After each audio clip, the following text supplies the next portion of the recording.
Okay, here I am back with the Brahms Opus 1 Sonata. I'm going to look for the first time in many years at the scherzo movement, the third movement. It jumps around a lot, it's got a lot of filled in octaves, so... Ow!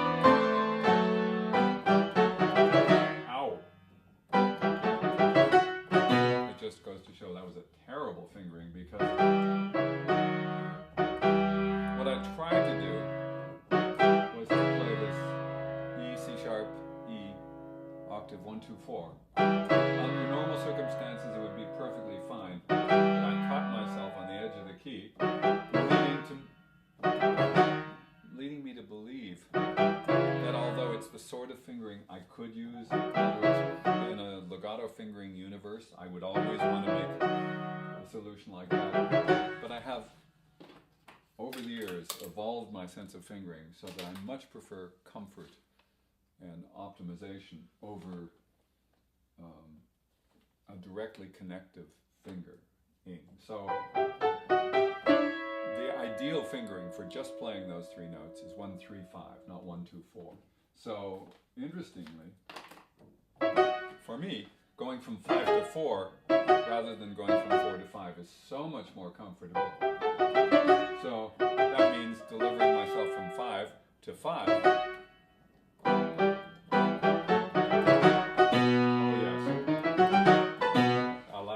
I didn't write anything down originally, so I don't know what I used to use.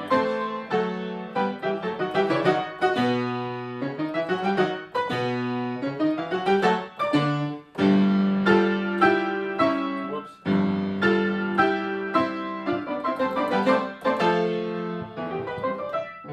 Here's a leggero.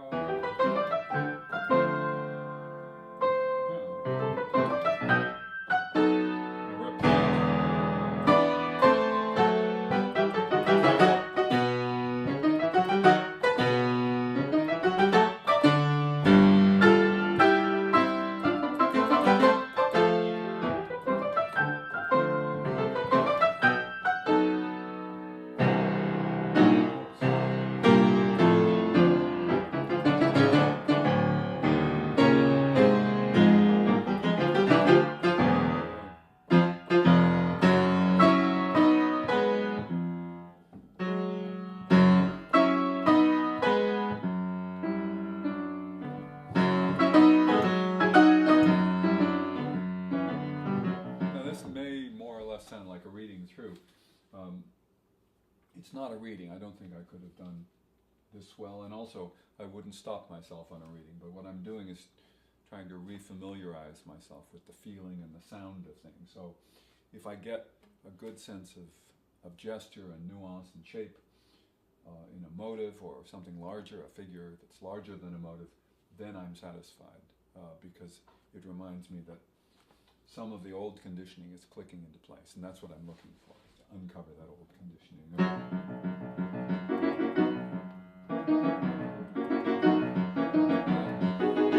Whoops. That includes, I'm conditioned to the right notes, so if I play the wrong notes, if my body doesn't know it, at least my ear should.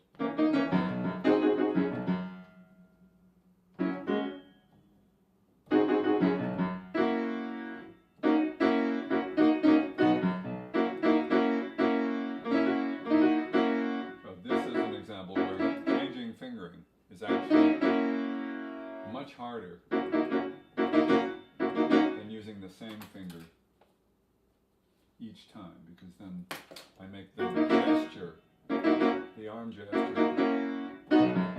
find the keys, whereas going between 2 and 3 would work very well if I were playing slowly, but it's much harder to find than just moving my arm through C sharp, D sharp. So I've written a finger. I didn't have any fingering written before.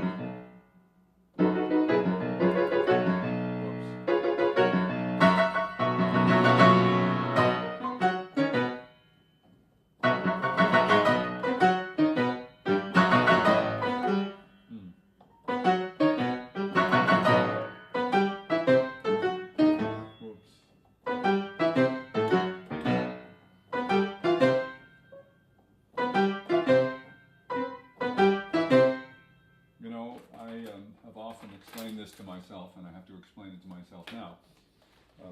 Generally, a quicker gesture requires a fingering that simplifies the grouping. So, if I'm going 2 eighths in a row, then there's a rest. I want there to be a simplicity of fingering in gesture here, even though the right hand changes from octaves to single notes. That has to be bound together. And then I can move.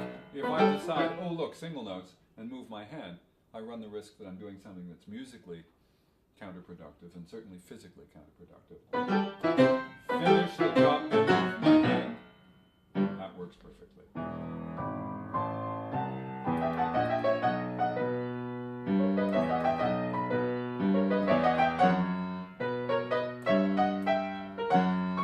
So it's obvious that I didn't write any fingerings for any of these thirds.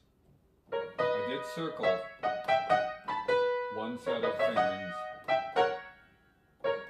which I liked. 1, 2, 1, 3, 2, 4. 1, 2, 3, 4, 1. Which to me means the first third was played on its own, and then a group of 2, then what I call inside-outside fingering. 2, 3 to 4, 1. So here and then here.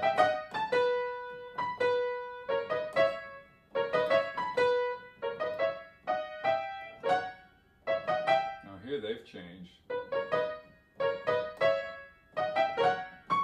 because of the changed destination. Is it worth it?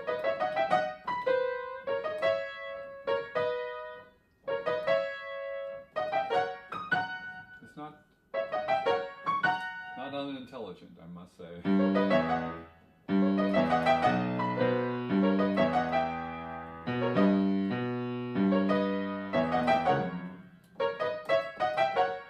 If I do it, I hope you'll find my way. My place. I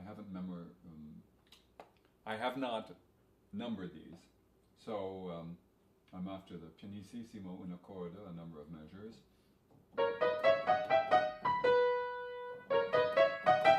That grouping, they've indicated 4-2 twice. So preferably I want the second 4-2 to belong to the ensuing 5-3. So I go these 3 notes, and then start again, which makes sense. And then the group makes all the difference. Tongue twister mode. Oops.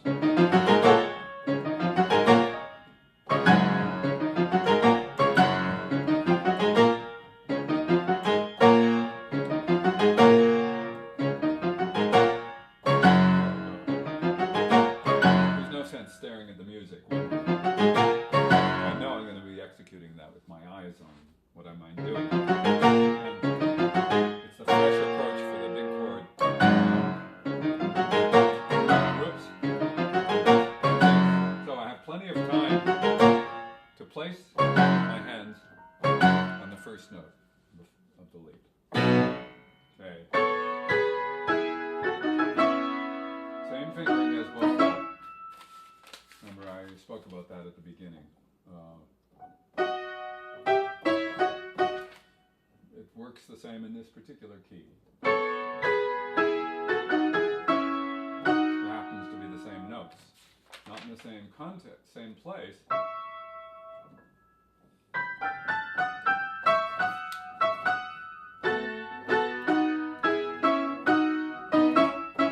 So, same notes, same relationships.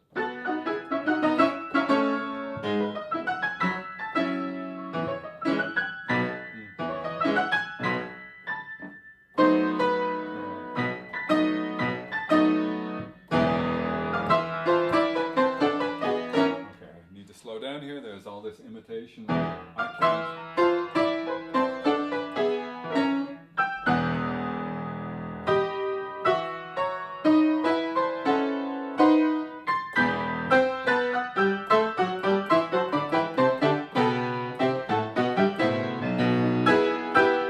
Wow, Brahmsian hemio. Can you say Brahmsian if it's Brahms? Quintessential Brahms.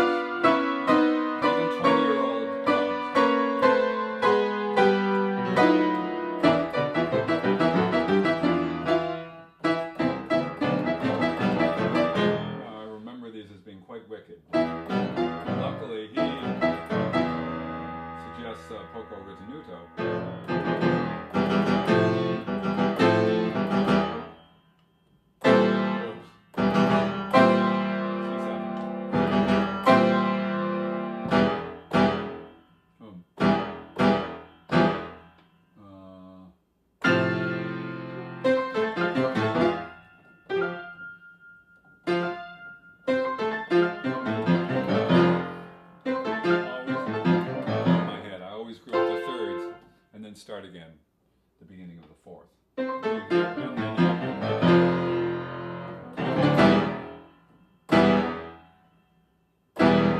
that'll be followed by the trio. I probably will do the trio later, but I do want to just check on that. Okay, so to really become comfortable with it, I have to be comfortable with the individual voices.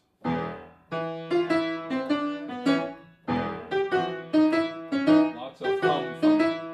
I can reach to the two, it's not worth it. I am going to, for the seventh, for the sixth, I'll play two. Everything else will be one.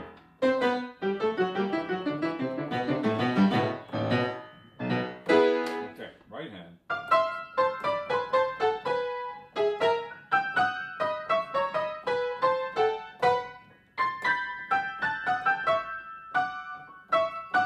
Oops.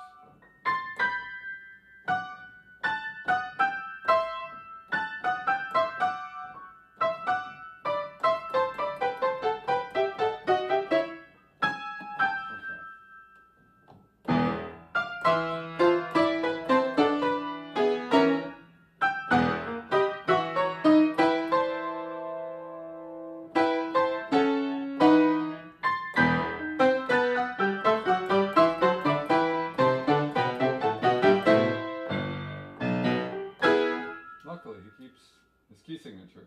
There's one sharp. So if the pattern stays the same, what am I saying?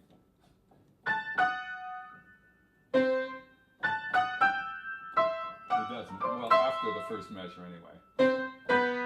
I don't want to make a generalization that's inaccurate. That's happened plenty of times. Then you try to apply it and realize it doesn't apply all the time. So you have to look for the exceptions. From this point forward, there's a D sharp. No more D sharp. Only, okay, until here. Of course, we're in E minor. There's every reason for there to be a D sharp. So I simply have to determine when the D sharp is used. Okay, uses the leading tone here. D natural when we're heading back down. Okay, so that's logical. This is a good thing.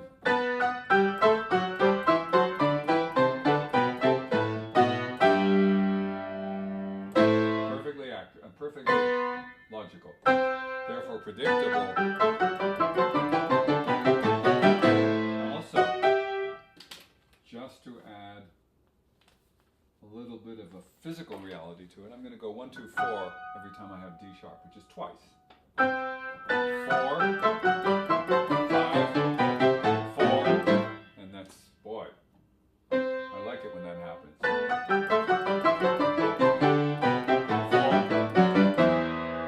Well, my left hand is off. There I am. Okay, let me go back. Finding the notes.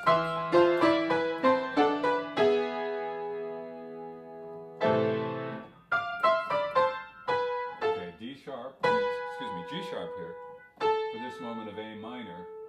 Of course, he loves not going to A minor.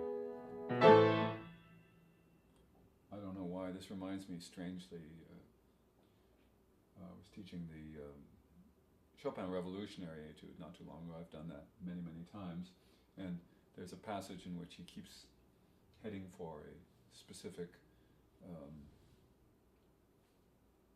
chordal realization, and then he changes by 1/2 step. So instead of dropping down the fifth each time, which one would predict, he only goes down the tritone and sets up another key. And this is the kind of thing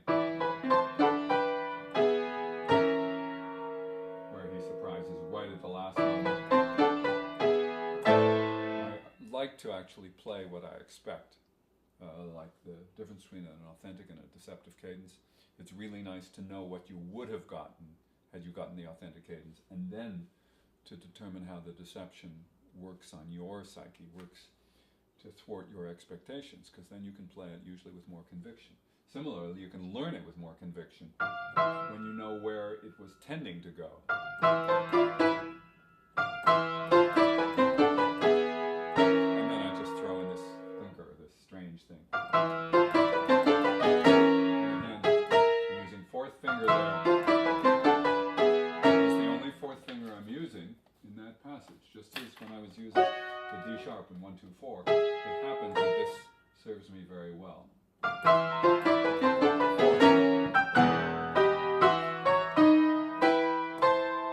Here it doesn't. It's not, I cannot extrapolate or generalize. In other words, it's not going to be the second to last chord. It's what feels appropriate. It's the particular chord. I certainly won't go to 4 here. I could, but it doesn't gain me any advantage. The black note in the middle, so much easier to toss off the hand with the white note octave and the black note third. Even if I go to 1, 2, 5, I could on D sharp, but I could use 3 twice. Here I might, probably will use 4. There, look what I found. I'm going to go 4. That doesn't write. That's an electronic thingy bob. 4, 5, 4, 5, 5, 5, 5.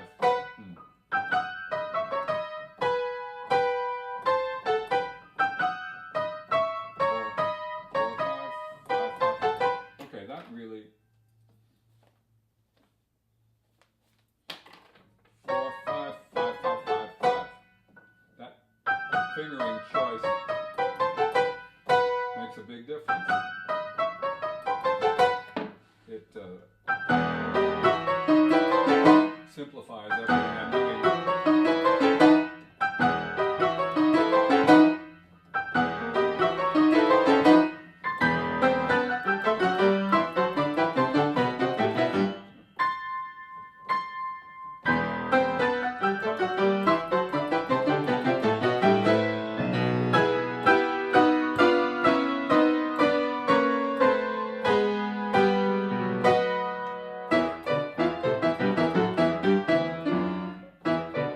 It's all contained within an octave. Now it isn't.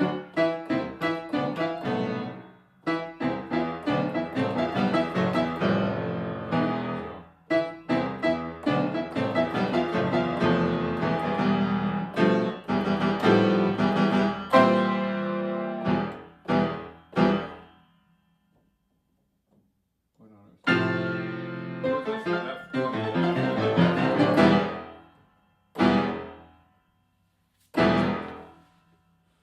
This is going to be a lot of fun. This is a lot of fun. I do adore coming back to an old friend. Even wicked parts of the old friend. I see looking ahead, and the last movement is just filled with double thirds.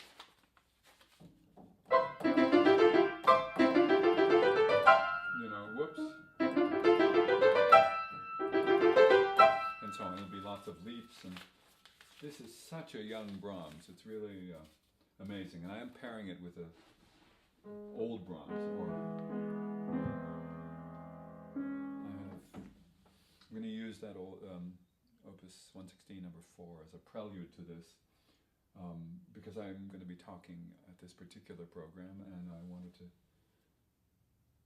do a sort of an after and before shot. This is after an evolution of 30 odd years later, 35, 36, 37 years later, many years later, and I want to show where he got to and where he came from.